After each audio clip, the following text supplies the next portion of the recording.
Hello' guys, বনালোঁ আজি এটা ভিডিঅ'। কি ভিডিঅ' বনালোঁ কিন্তু মই বৰ্তমান এতিয়ালৈকে গমেই পোৱা নাই। গম পাম কেনেকৈ?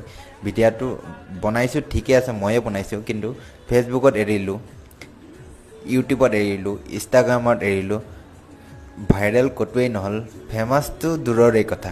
এই ভিডিঅ'টো যদি ছোৱালী মানুহ বনোৱাহেঁতেন ফেমাছ চব জেগাতে হ'লে হয়, ইউটিউবতো হ'লে হয়, ফেচবুকতো হ'লে হয়, ইনষ্টাগ্ৰামতো হ'লে হয়। মানে লাইক কমেণ্ট কৰি কৰি শ্বেয়াৰ কৰি কৰি অলৰেডি ফেমাছেই কৰি দিলে। ল'ৰা মানুহৰ সেইটোৱে আৰু গোটা বস্তু আছে, কেতিয়াওতো ফেমাছ হোৱাটো মানে দূৰৰে কথা।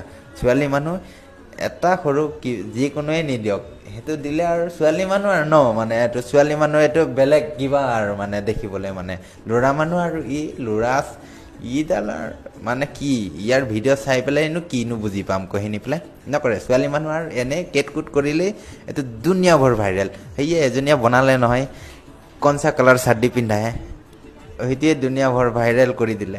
কিন্তু ল'ৰা মানুহে যদি সেইটো ভিডিঅ' বনাই নেকি জিন্দগীটো কেতিয়াও ভাইৰেল নহ'লে, ছোৱালী মানুহ বনোৱা দেখি দুনিয়াভৰ ভাইৰেল হৈ গ'ল।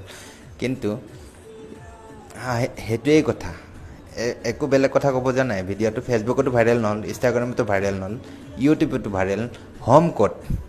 কেনেকৈ বুজি পাম কেনেকুৱা? মোৰ ভিডিঅ' যদি বেয়াই আছে like and comment follow' share কৰি দিব, তেতিয়াহে গম পাম ন। এনে চাই থাকিলে ক'ত হ'ব? লাইক কৰ।